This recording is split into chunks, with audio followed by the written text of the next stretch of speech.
그런데 바리새인 중에 니고데모라 하는 사람이 있으니 유대인의 지도자라. 그가 밤에 예수께 와서 이르되 랍비여, 우리가 당신은 하나님께로부터 오신 선생인 줄 아나이다. 하나님이 함께 하시지 아니하시면 당신이 행하시는 이 표적을 아무도 할 수 없음이니이다. 예수께서 대답하여 이르시되 진실로 진실로 내게 이르노니 사람이 거듭나지 아니하면 하나님의 나라를 볼 수 없느니라. 니고데모가 이르되 사람이 늙으면 어떻게 날 수 있사옵나이까? 두 번째 모태에 들어갔다가 날 수 있사옵나이까? 예수께서 대답하시되 진실로 진실로 내게 이르노니 사람이 물과 성령으로 나지 아니하면 하나님의 나라에 들어갈 수 없느니라. 육으로 난 것은 육이요 영으로 난 것은 영이니 내가 내게 거듭나야 하겠다 하는 말을 놀랍게 여기지 말라. 아멘. 성도 여러분, 오늘은 11월 마지막 주 월요일입니다. 오늘도 여러분의 삶 속에 하나님의 선하신 인도하심이 충만하게 넘치시기를 바랍니다. 성도 여러분, 여러분들은 니고데모라는 사람에 대하여 들어본 적이 있으십니까? 니고데모는 그 당시 유대 사회를 이끌어가는 지도자 중에 한 사람이었습니다. 이 니고데모는 많은 사람들의 이목을 받았던 실존적 인물이었습니다.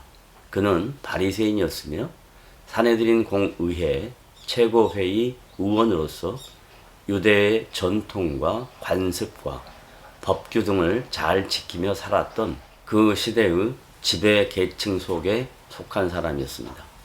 장래가 촉망했으며 많은 사람들에게 칭송을 받았던 니고데모에게 인생의 근본적인 질문이 생겼던 것입니다. 이 근본적 질문은 영적 갈등이었습니다. 이 영적 갈등을 풀기 위하여 니고데모는 밤중에 예수님을 찾아오게 된 것입니다. 사도 요한이 예수님과 니고데모의 인격적인 만남의 시간을 밤중에 라고 정확하게 기록한 이유는 이와 같습니다. 자신의 종교적 신념이나 율법을 철저하게 준수했다 할지라도 여전히 채워지지 않는 영적 갈급함이 컸기에 자신의 신분에도 불구하고 사람들의 시선을 피할 수 있는 시간대인 밤중에 예수님을 찾아왔던 것을 암시하는 내용입니다. 니고데모는 예수님을 만나자마자 자신이 지금까지 이해하고 있었던 그리고 믿고 있었던 신앙 고백을 하게 됩니다.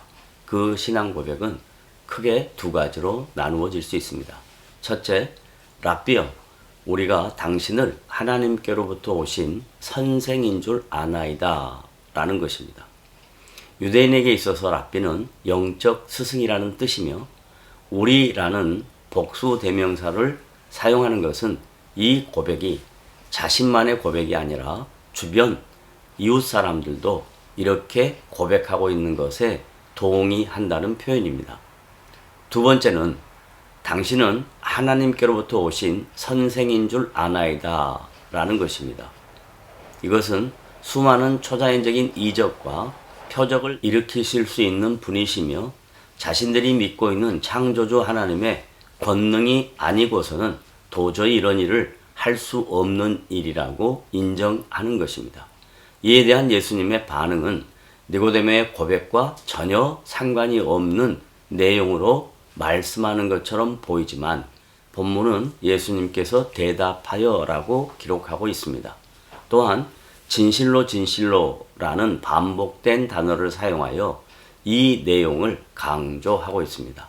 뿐만 아니라 사람이 거듭나지 아니하면 이라는 예수님의 표현은 그 시대 유대인들에게 전혀 익숙하지도 아니하고 완전히 생소한 단어인 것입니다. 그러나 예수님께서 사용하신 거듭남이란 기독교에서 매우 중요한 신학적 내용입니다.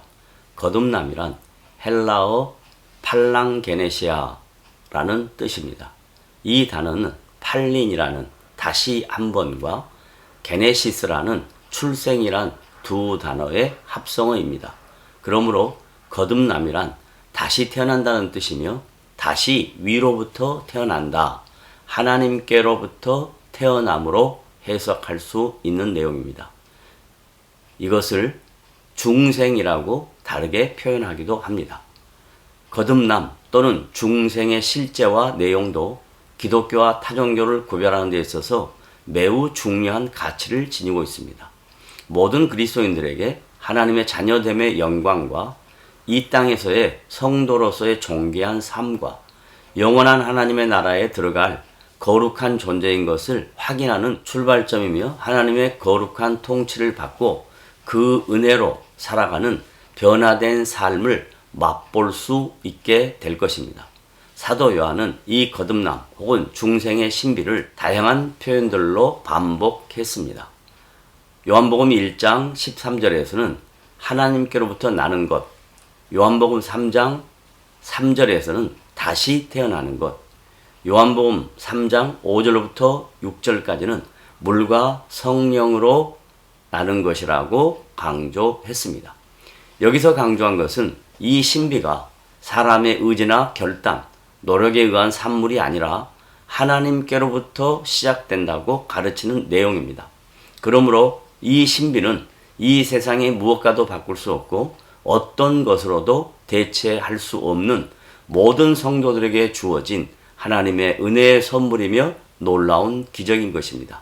성도 여러분, 오늘도 이런 하나님의 은혜와 놀라운 사랑과 기적이 여러분의 인생 속에 있다는 것을 깨달으시고 여러분의 삶 속에 의미 있는 시간들이 되시기를 주님의 이름으로 부탁을 드립니다.